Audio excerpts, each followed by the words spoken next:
오늘 우리가 함께 읽었던 본문의 내용에는 한 임금이 혼인잔치, 아들의 혼인잔치를 준비하는 내용이 나오고 있습니다.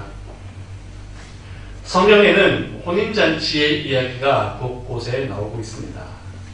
예수님께서 첫 이적을 행하신 곳도 갈릴리 혼인잔치였죠. 그리고 예수님께서 기름을 준비한 5처녀, 슬기로운 5처녀와 준비하지 못한 어리석은 처녀의 이 비유의 내용도 혼인잔치를 배경으로 합니다. 그리고 요한계시록에도 보면 어린 양의 혼인잔치 이야기가 나오고 있습니다. 이처럼 성경에 나오는 혼인잔치는 우리가 궁극적으로 바라보아야 할 천국의 잔치, 천국의 기쁨을 표현하는 것이기도 합니다. 이런 혼인잔치에는 크게 두 가지 의미가 있는데요. 먼저는 혼인잔치라고 하는 말 자체가 헬라어로는 가모스라고 되어 있는데 결합하다라고 하는 의미를 가지고 있습니다. 결혼은 두 사람이 하나가 되는 것입니다. 너와 내가 만나서 가정이라고 하는 새로운 하나의 아름다운 기관을 만드는 연합의 과정이죠. 하나님께서도 예수 그리스도를 이 땅에 보내어 주셔서 우리가 신랑 되신 예수님과 연합하여 살아가도록 그렇게 말씀하셨습니다. 신랑 되신 예수님의 신부가 되어서 예수님과 연합된 모습으로 살아가야 한다는 것이죠. 또 한 가지는 주인이 바뀌는 것입니다. 고대 근동 사회에서의 결혼은 주인이 이제는 신랑으로 바뀌는 그런 의미를 담고 있습니다. 결혼 이전에는 나의 주인은 신부 입장에서는 아버지가 나의 주인이었습니다. 나의 보호자였습니다. 그런데 결혼을 하고 나면 이제는 나의 주인이, 나의 보호자가 신랑으로 바뀌게 되는 것이죠. 내가 예수님과 결합하고 내가 예수님과 결혼을 한다는 것은 내 인생의 주인이 이제는 예수님이십니다. 예수님이 내 인생의 주인이시고 예수님이 내 삶의 보호자가 되십니다. 라고 하는 것이 성경에서 말하고 있는 혼인잔치의 의미입니다. 오늘 우리도 예수님과 연합하고 예수님이 내 인생의 보호자가 되시고 내 인생의 주인 되심을 고백하는 그런 믿음으로 살아갈 수 있게 되기를 간절히 축원합니다. 아멘. 임금이 자기 아들을 위해 혼인잔치를 준비합니다. 임금이 아들을 위한 혼인잔치를 준비하니 얼마나 넉넉하고 풍요로운 마음으로 준비하고 있겠습니까? 임금이 이제 종들을 보내어서 사람들을 초대합니다. 오늘 본문 3절 말씀을 보면 그 종들을 보내어 그 청한 사람들을 혼인잔치에 오게 하라고 그렇게 이야기합니다. 그 청한 사람이라고 하는 표현 속에는 이미 혼인잔치에 오기로 예정된 사람들이라는 의미가 담겨져 있습니다. 그 청한 사람들이 이미 특정한 사람들이 이미 혼인잔치에 오기로 결정이 되어 있다는 것이죠. 우리도 중요한 행사를 하게 되면 VIP 초대장을 보냅니다. 그리고 그분들이 앉을 자리를 미리 준비해 놓습니다. 심지어는 차 번호까지 다 준비해 놓아서 그 차가 바로 들어올 수 있도록 해놓고 또 올라오는 동선까지 편안하게 오실 수 있도록 VIP를 위한 그런 응대를 합니다. 오늘 본문에서도 VIP를 초청하였고 그들이 미리 와서 앉을 자리까지 그 사람들을 위한 배려를 이 임금은 충분히 해 놓았습니다. 그런데 그렇게 청함받은 사람들이 어떤 반응을 보입니까? 오기를 싫어합니다. 임금의 초대였으니 얼마나 영광스러운 자리입니까? 임금이 직접 VIP로 모셨으니 얼마나 영광스러운 자리입니까? 당연히 기쁨으로 와야 할 그 자리에 상황을 받은 사람들은 오기를 싫어했습니다. 왕은 너무나 당황스러웠을 것입니다. 아니 어떻게 임금의 초대를, 왕의 초대를 싫어할 수가 있느냐. 당황스러웠을 것입니다. 그러나 이 임금은 다시 종들을 보내어 정중하게 요청을 합니다. 내가 오찬을 준비하였으니 이곳에 와서 마음껏 먹고 드십시오. 나의 소와 살찐 짐승을 잡고 모든 것을 갖추어 놓았으니 이곳으로 오십시오. 라고 이야기를 합니다. 잔치의 초대에 거부한 자들에 대해 임금은 노하지 않습니다. 분노하지 않습니다. 더 극진히 그들을 초대합니다. 사실 왕의 잔치의 초대에 거부한다는 것은 왕을 업신여기는 것입니다. 왕을 왕으로 인정하지 않는 그런 의미입니다. 왕은 얼마든지 화가 날 만하고 왕은 얼마든지 진노할 수 있는 상황이지만 그러나 이 왕은 노하지 않고 다시 종들을 보내서 오찬, 풍성한 음식을 준비했습니다. 소와 살찐 짐승들을 잡아 놓았습니다. 이곳으로 오십시오. 그렇게 다시 요청을 했습니다. 왕은 아마 알고 있었을 것입니다. 아, 이 사람들이 오기를 싫어하는구나. 오기 싫어하는 것을 알지만 왕은 다시 다가갑니다. 오기 싫어하는 것을 알고 있었지만 다시 용기 내어 더 가까이 다가갑니다. 마치 짝사랑하듯 싫어하는 사람에게, 밀어내는 사람에게 한 걸음 더 다가가는 그런 왕의 모습입니다. 여러분, 나를 싫어하는 사람에게, 나를 밀어내는 사람에게 다가간다는 것이 얼마나 아프고 힘든 일입니까? 내가 뭐가 아쉬워서 나를 싫어하는 사람에게, 나를 미워하는 사람에게, 나를 밀어내는 사람에게 내가 뭐가 아쉬워서 다가가야 하는가? 그런 마음이 들 때도 있습니다. 그렇지만 사랑하기에 용기 내어 다시 다가가죠. 나를 미워하는 것 같고 나를 싫어하는 것 같고 나를 알아주지 않지만 그럼에도 불구하고 내가 한 걸음 다시 다가가는 것은 그를 사랑하기 때문입니다. 왕의 마음이 그런 듯합니다.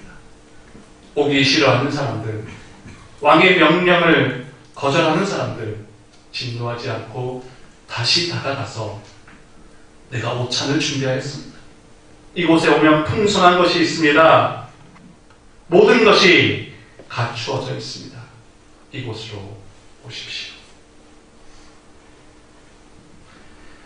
이 동네 개도 10,000원짜리를 물고 다녔다라는 말을 혹시 들어본 적이 있습니까?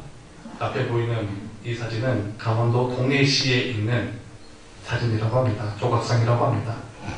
한때 강원도 동해시가 명태잡이, 오징어잡이로 호황을 누릴 때에 돈을 많이 벌게 되니 이 동네 개들도 10,000원짜리를 물고 다녔다라는 그런 말들을 했다고 하죠.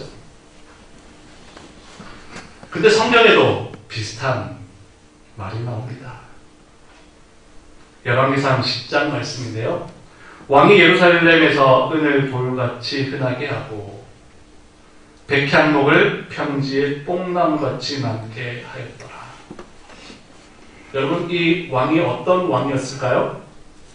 그렇습니다. 솔로몬입니다. 이스라엘 역사상 가장 부강했을 때가 바로 솔로몬이 다스릴 때였죠. 솔로몬 시대는 이스라엘이 가장 부강한 때였고 다른 나라에게 가장 존경받을 때가 바로 솔로몬 시대였습니다. 많은 주변의 나라들이 솔로몬의 지혜를 보기 위해 솔로몬을 찾아왔고 솔로몬이 가지고 있는 그 나라가 가지고 있는 금은 보화를 보기 위해 그의 부유함을 보기 위해 이방의 많은 사람들이 솔로몬을 찾아왔습니다. 그 시대가 얼마나 부강했던가. 은 정도는 그냥 길에 널브러져 있는 돌과 같았고, 그 귀하디 귀한 백향목, 백향목은 지금도 최고의 나무로 그렇게 인정하고 있는 나무입니다. 그래서 레바논 국기에는 지금도 이 백향목이 그려져 있죠. 그렇게 귀하고 값진 백향목이 그냥 길거리에 널브러져 있는 흔하디 흔한 뽕나무와 같은 그런 모습으로 이스라엘이 부강했던 시대였습니다. 여러분, 솔로몬의 시대가 이와 같을진데 하물며 하나님 나라는 어떠했겠습니까? 솔로몬에게 그렇게 하나님께서 많은 부귀영화를 주신 것은 솔로몬이 자신의 능력으로 이루는 것이 아니라 하나님께서 주신 복으로 인함이었습니다. 그러하다면 하나님의 나라는 얼마나 더 값지고 얼마나 더 풍성하고 얼마나 더 귀한 곳이겠습니까? 요한계시록 말씀을 보면 나와 있습니다. 요한계시록 21장 10절과 11절 말씀을 함께 읽어보겠습니다. 시작! 하늘에서 내려오는 거룩한 성 예루살렘이 보이니 하나님의 영광이 있어 그 성의 빛이 지극히 귀한 보석 같고 배옥과 수정같이 맑더라. 다음 말씀도 읽어볼까요?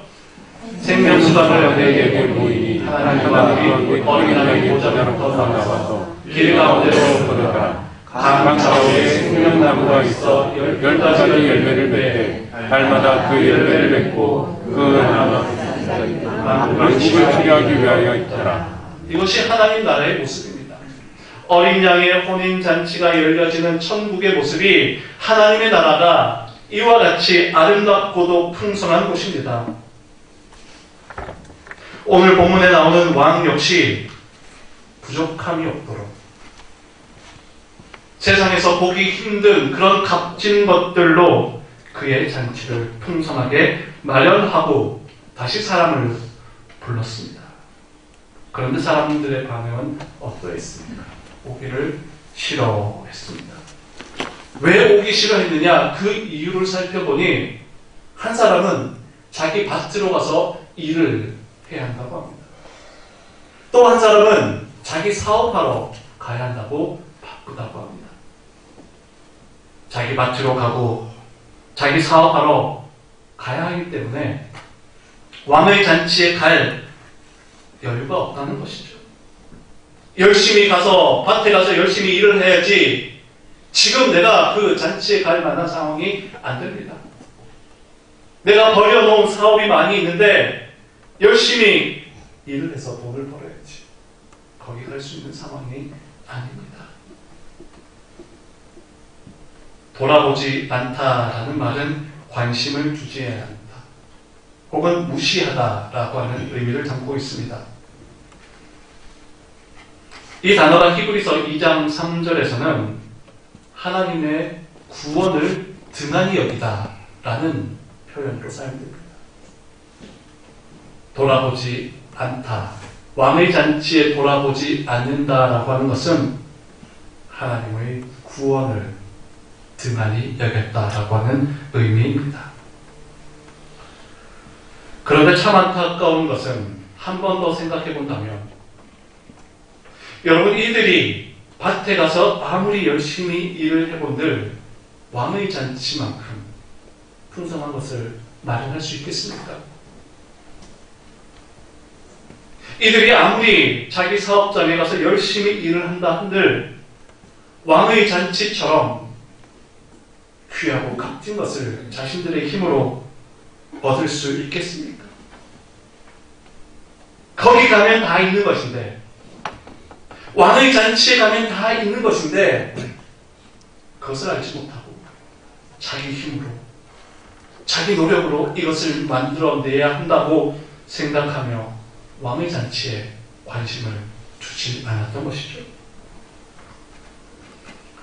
오늘날에도 보면 많은 사람들이 이렇게 살아가는 듯합니다. 교회를 이야기합니다. 복음을 전합니다. 그러면 관심을 보이지 않습니다. 나와는 상관없는 일이다 생각합니다. 그 이유를 물어보면 한결같이 이야기합니다. 지금은 먹고 살기가 바쁩니다. 지금은 내가 교회에 갈 만한 여력이 없습니다. 안 가겠다는 말은 안 합니다. 안 가겠다는 말은 안 하는데 내 형편이 좀 나아지면 그때 가겠습니다. 좀 여유가 생기면 그때 가겠습니다. 어느 정도 보란듯이 성공하면 그때 나도 교회 한번 나가보겠습니다. 왕의 잔치에 부름을 받고도 거부했던 사람들, 오늘 우리 주변에도 많이 있습니다. 현실의 삶이 바쁘다고, 먹고 살기가 바쁘다고, 눈앞의 현실이 너무나 바쁘다고 왕의 잔치에는 관심을 보이지 않습니다. 그런데 왕의 잔치에 나아가면 거기 다 있는데, 우리가 세상에서 마련하고 세상에서 얻기 위해 애쓰고 노력했던 것들이 왕의 잔치에 가면 하나님이 이미 우리를 위해 다 예비해 놓으시고 다 준비해 놓으셨는데 우리는 그것을 알지 못하고 내 힘으로 다 해야 하는 것처럼, 내 노력으로 다 해야 하는 것처럼 그렇게 살아갑니다. 우리는 물론 밭으로도 가야 하고 우리의 사업장으로도 가야 하지만 더 중요한 것은 왕의 잔치에 참여하는 것입니다. 왕의 잔치에 참여할 때에 그 왕이 이미 우리를 위한 풍성한 식탁을 마련해 놓으시고 그 왕이 우리를 위해 부족함 없이 준비해 주신다라고 하는 것을 기억하며 우리의 삶의 우선순위가 왕의 잔치, 왕의 잔치로 향하는 우리 모든 믿음의 성도들의 삶이 되시길 간절히 축원합니다. 아멘. 왕이 이처럼 2번이나 사람을 보내어 초대했지만 그들은 거부했습니다. 거부한 정도가 아니라 심지어 왕의 심부름을 간 그 종들을 모욕하고 죽이기까지 합니다. 내가 가기 싫다고 했는데 왜 자꾸 와서 나를 괴롭히느냐? 너희를 가만두지 않겠다. 왕의 심부름을 한 그 종들을 잡아 죽였습니다. 이것을 들은 왕은 더 이상 기다리지 않습니다. 왕은 노하여 군대를 보냅니다. 그리고 그들을 진멸하여 그 동네를 모두 불살라 버렸습니다. 왕은 처음에 정중히 초대를 하였고 2번째는 더욱 정중하게 그들을 초대하였습니다. 그러나 왕의 그 초대를 거절하고 왕의 종들까지 죽였던 그들을 더 이상 기다리지 않았던 것입니다. 그리고 나서 왕은 본래 청함을 요청했던 그들을 대신하여 길거리로 나아가서 길거리에 있는 많은 사람들을 잔치로 초대하게 됩니다. 그로 인해 혼인잔치는 결국 많은 사람들로 가득 차게 되죠. 여러분, 오늘 이 이야기는 예수님께서 천국에 대한 가르침으로 말씀하신 비유입니다. 천국은 누가 가는 곳일까요? 임금의 청함을 받은 자들이 가는 곳입니다. 오늘 본문에서 임금은 하나님이십니다. 임금의 아들은 예수님이시죠. 그리고 먼저 청함을 받은 이들은 이스라엘 백성들, 유대인들을 향한 이야기입니다. 유대인들은 아브라함의 자손이었고 모세의 율법을 잘 지키는 그런 사람들이었습니다. 그로 인해 스스로 의롭다 생각했던 사람들이죠. 그들 또한 누가 보더라도 저 사람들은 아브라함의 자손이니, 저 사람들은 율법을 잘 지키고 있으니 당연히 누구보다도 먼저 청함을 받을 만한 그런 사람들로 여겨졌습니다. 누가 보더라도 먼저 청함을 받을 만한 사람들로 여겨졌지만, 그러나 그들은 거부했습니다. 잔치의 초대를 싫어했습니다. 이것은 복음에 대한 유대인들의 자세가 어떠했는지를 보여주죠. 유대인들은 왕의 잔치를 거절하고 결국 유대인들의 이 지도자들이 예수님을 십자가에 못 박는 일에 앞장서게 되었습니다. 그리고 왕의 심부름을 한 종들은 구약에 나타난 여러 선지자들입니다. 하나님의 심부름꾼이 되어서 이스라엘 백성들을 향해 다가가고 또 다가갔지만 그들은 선지자들의 그 가르침, 그 외침을 듣지 않았습니다. 구약의 많은 선지자들을 잡아가지고 죽이기까지 하였습니다. 돌아오라는 하나님의 말씀을 외면하고 거부했던 이스라엘 백성들, 결국 그들은 바벨론과 아수르에 의해 심판을 받게 되었고 AD 70년에는 로마 군대에 의해 예루살렘이 불타버리게 되었습니다. 이처럼 왕의 초대에 응하지 않은 결과는 너무나 처참한 결과로 이어지게 됩니다.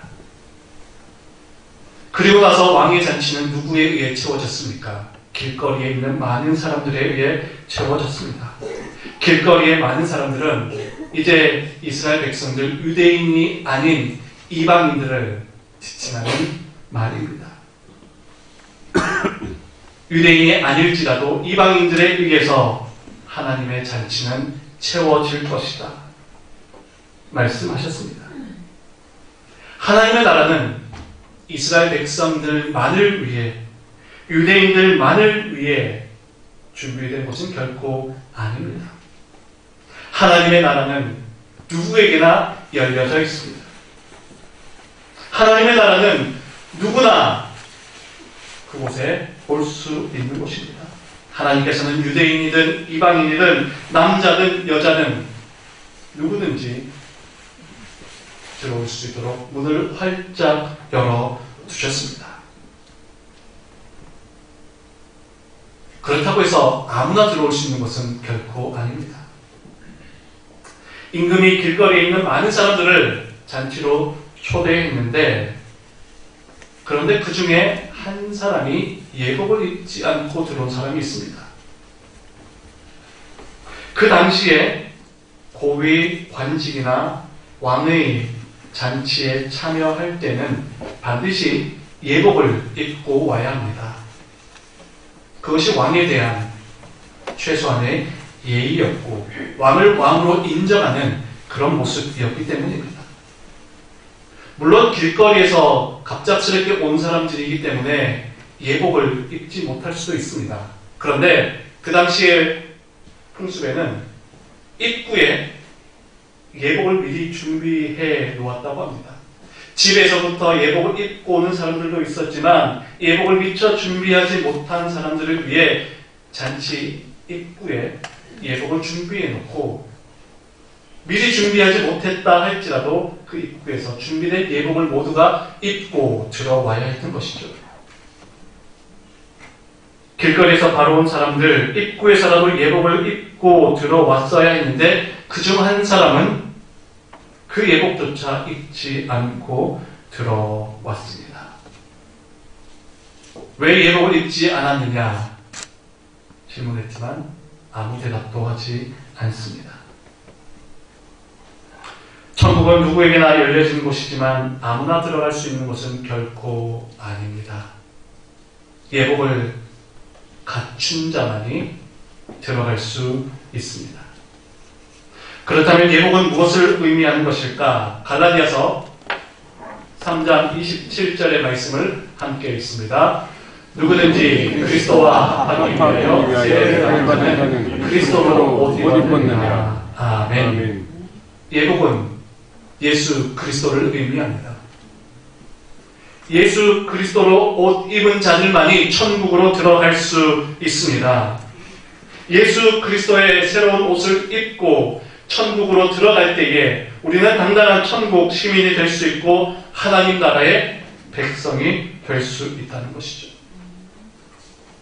여러분 모두 예수 그리스도로 새로운 옷을 준비하고 그 옷을 입고 살아갈 수 있게 되기를 간절히 축복합니다. 아멘. 옛날에 명절이 되면 설날이 되거나 추석이 되면 엄마 아빠가 새로 사주는 옷을 입고 즐거워했던 기억들이 있습니다.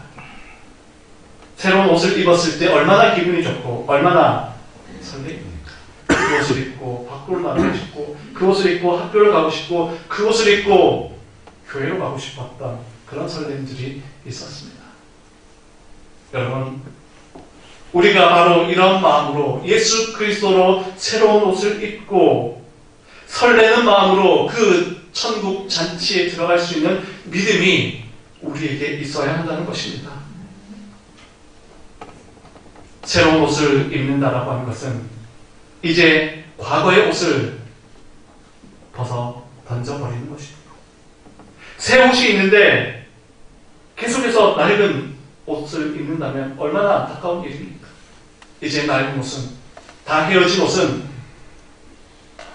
다 벗어버리고 새로운 믿음의 옷 예수 그리스도의 그 예복을 입고 우리는 하나님 나라 천국을 바라보며 살아가야 합니다. 대림절을 보내고 있습니다. 대림절은 하나님께서 예수 그리스도를 이 땅에 보내주셔서 우리가 이 땅에서 천국 잔치를 맛볼 수 있도록 하나님께서는 은혜를 베풀어 주신 것입니다. 예수님이 이 땅에 오신 것이 천국 잔치의 시작입니다. 우리 모두는 이 천국 잔치의 기쁨으로 참여해야 합니다. 예수 그리스도로 옷 입고 예수 그리스도의 거룩한 신부가 되어서 하나님의 천국 잔치, 그 기쁨의 잔치에 참여해야 할 것입니다. 하나님께서는 그렇다고 해서 억지로 우리를 끌어가지 않습니다. 억지로 끌어가지 않고 초청을 했을 때에 초청에 응하는 자들, 그들을 기쁨으로 맞이하십니다. 여러분 천국 잔치에 참여할 준비가 되셨습니까? 기쁨의 잔치, 이 대림절 기간 동안 우리를 위해 베풀어 주신 이 기쁨의 잔치에 참여할 준비가 되셨습니까? 그리스도와 합하여서 예수 그리스도로 옷 입음으로 하나님 나라 기쁨의 잔치에 날마다 참여하는 여러분들의 참된 아름다운 신앙의 삶이 되기를 간절히 축원합니다. 아멘. 기도하겠습니다. 살아계신 하나님, 오늘도 귀한 예배를 통해 우리에게 은혜 주시니 감사합니다. 하나님께서 부르시는 천국 잔치에 기쁨으로 나아가는 우리의 삶이 될 수 있도록 인도하여 주옵소서.